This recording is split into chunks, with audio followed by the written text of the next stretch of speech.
Student, आज के इस सेशन में हम nostro account and vostro account के बारे में समझेंगे।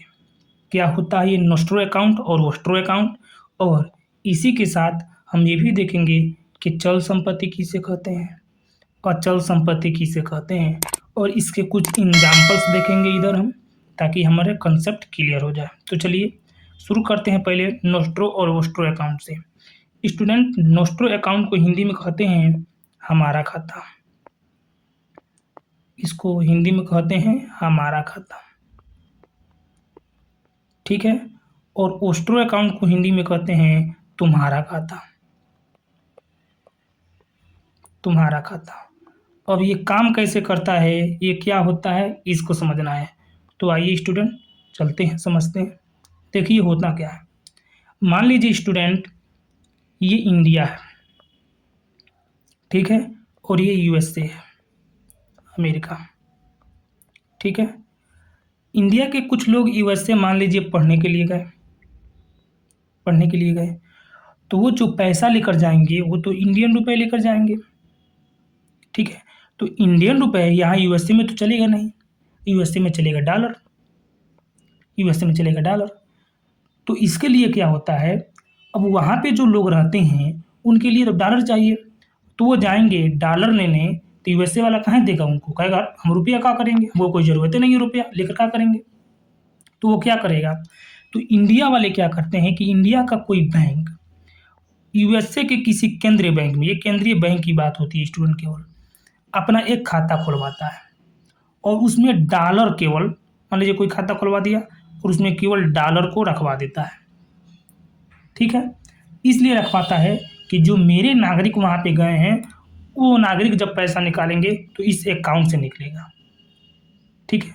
और ये सब लेन देन विदेशी मुद्रा कोष में होता है स्टूडेंट, ठीक है। और इसमें डॉलर रखवा देता है। अब वहाँ जो इंडिया के सिटीजन हैं, जब वो अब पैसा लेते हैं तो इस अकाउंट से पैसा ले लेते हैं। इसी प्रकार विदेश का भी कोई केंद्रीय बैंक भारत में अपना एक अकाउंट खुलवाता है और इसमें रुपये रखवाता है। कहा कि अगर अमेरिका का कोई भारत घूमने आएगा, ऐसे तो आएगा नहीं लेकिन आएगा, तो उसके लिए रुपये की ज़रूरत है, ठीक है। तो वो खाता खुलवाते हैं। तब होता क्या है, तो देखिए होता क्या है इसमें। जब इंडिया का मान लीजिए कोई बैंक इसमें खाता खुलवाता है यूएसए में, तो वो कहता है कि नोस्ट्रो अकाउंट यानी हमारा खाता, वो कहता है कि हमारा खाता है यानी नोस्ट्रो अकाउंट है। और विदेशी जो यानी यूएसए वाला कहते हैं कि वोस्ट्रो अकाउंट, ये तुम्हारा खाता है। बस यही कंसेप्ट है स्टूडेंट, और कुछ नहीं। ये कहता है नोस्ट्रो अकाउंट यानी हमारा खाता है, और अमेरिका कहता है वोस्ट्रो अकाउंट, ये तुम्हारा खाता है। बस यही है, तुम्हारा खाता और हमारा खाता, यानी नोस्ट्रो अकाउंट और वोस्ट्रो अकाउंट। इसके अलावा और इसमें कुछ नहीं है। इसी को कहा जाता है नोस्ट्रो अकाउंट और वोस्ट्रो अकाउंट। चलिए अब हम समझते हैं कि चल संपत्ति किसे कहते हैं और अचल संपत्ति किसे कहते हैं। तो सिंपल सा इसका भी कंसेप्ट है स्टूडेंट। चल नाम से ही क्लियर हो जा रहा है। चल के मतलब जिस संपत्ति को हम एक स्थान से किसी दूसरे स्थान पर लेकर चले जाएं, इसे हम चल संपत्ति कहते हैं। तो आप कहेंगे मास्टर कोई एग्जाम्पल बताओ, तो एग्जाम्पल देखिए, जैसे में मान लीजिए कि आपके पास कोई गाड़ी है, ये क्या है, चल संपत्ति है। आप यहाँ से मुंबई लेकर चले जाइए, दिल्ली लेकर चले जाइए, पूना लेकर चले जाइए। सोना चांदी है, ये चल संपत्ति है, इसको भी कहीं ले जा सकते हैं आप। शेयर हैं, ये भी चल संपत्ति है। तरलता कैश रुपए है, ये भी चल संपत्ति है, ठीक है स्टूडेंट। लेकिन अब बात आती है कि ठीक है मास्टर, हम तो चल संपत्ति समझ गए, लेकिन अचल संपत्ति क्या है, तब ये तो बताओ।